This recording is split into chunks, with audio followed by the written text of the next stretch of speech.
Yo, here we go. Lesson number 3. I got another one that I'm going to have you guys working on. Again, this is keyboard stuff, but it's also really theory-based, so I really want everybody to be able to do this, all right? So now we're going to start looking at some major arpeggios. Now, I know that a bunch of you have already been studying that stuff in theory when we were at Big Picture, but I think this is a really good opportunity for those of you that have a keyboard at home to start incorporating this stuff into the keyboard, okay? So we are going to use a couple different things here, and I will see if I can throw some materials together to put in the lesson notes so that you can use that as a guide. Okay, this time we're going to be on the key of C, all right? We haven't done C yet, so we're going to do it with C. And we're going to focus on the major triad of C major, all right? I know a lot of this is a review for you guys, but I want you to be able to use this and be able to transfer it over into other keys and other chords. So I'm just using this as an example. I'm going to focus on C for now, and then I'm going to show maybe another one, and then I want you to be able to try to incorporate these in all 12 keys at some point. So starting from C, I got my right hand here with my thumb, my right hand with my thumb on the first note, which is C, and you're only going to play the first 5 pitches of the major scale of C major. Why? Right? We all know that. So be able to go up and down, one note at a time, and then play the arpeggio, which is 1, 3, 5, right? Because, just a reminder, there's a lot of degrees, degree identification in these scales, and so 1, 2, 3, 4, 5, right? So it's 1, 3, 5. So that's the C major triad, 3 notes, tri, 3. Okay, so it's a really good exercise to be able to go up and down, then do the triad. Okay, now let's use another example for you to practice just that major triad. So again, let's go to something that's a little bit harder, but not too much harder. We'll do D, all right? Whole step up.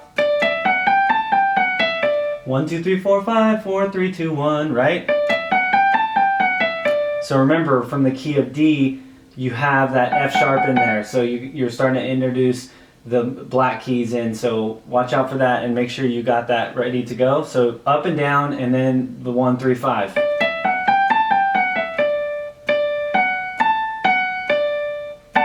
That's a really great way to do that exercise, is do that really simple 5-note scale, and then do the arpeggio, dun dun dun dun dun, 1, 3, 5, 3, 1, and then all 3 of those notes together. All right, let's do another one, a little bit harder. E. Okay, in the key of E, in the key of E major, you have 4 sharps, and in the first 5 notes, let's look at what those are, right? E, F sharp, G sharp, A, B, right? So same exercise.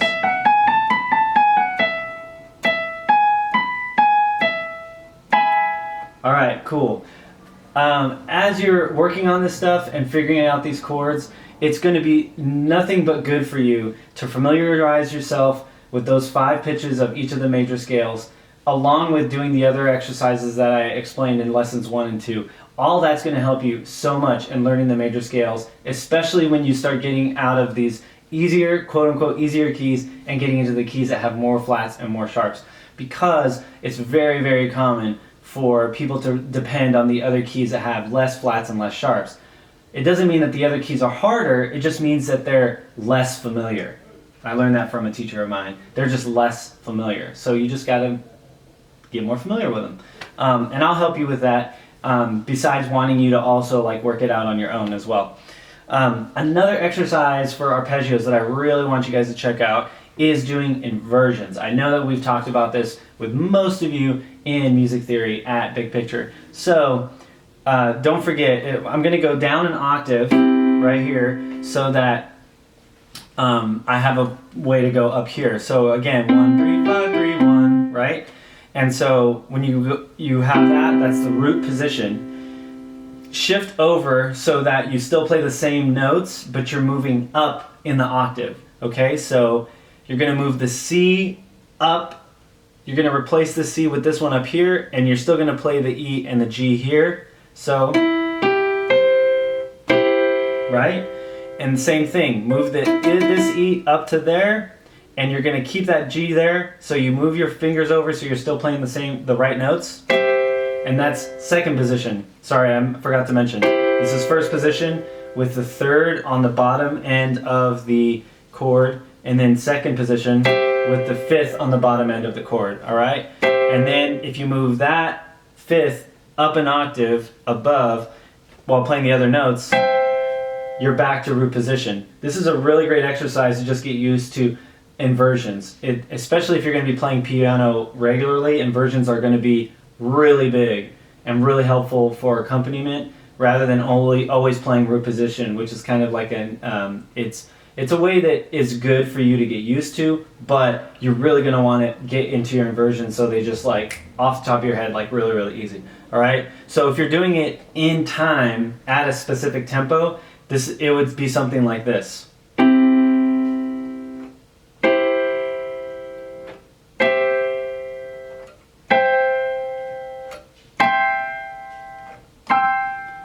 And go back down.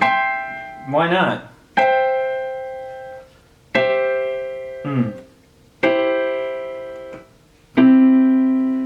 So that's a really simple block way of doing it, just like all three notes, whichever inversion at the same time.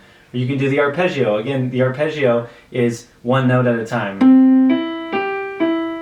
This might be a little bit harder to do, but once you can get this together with a bunch of different major chords, it's going to help out your theory and your piano playing a lot. You want to make it a little bit harder? Go from the top down.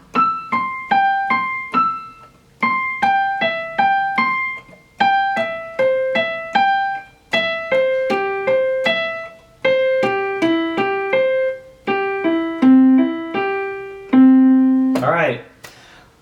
That already in those 3 lessons, that's already so much for you guys to work on. I know that some of you have a little more piano experience than others, and that's all right. You are where you are. The point is that you want to work a little bit every day on this stuff. I'm going to do my best to get some resources for you so it's not just these videos, but use these as a basis of things that you guys can work on at home.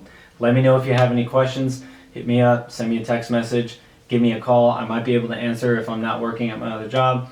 Or you can send me an email, and I'd be happy to try to answer your questions for you. So check this stuff out. Get on it.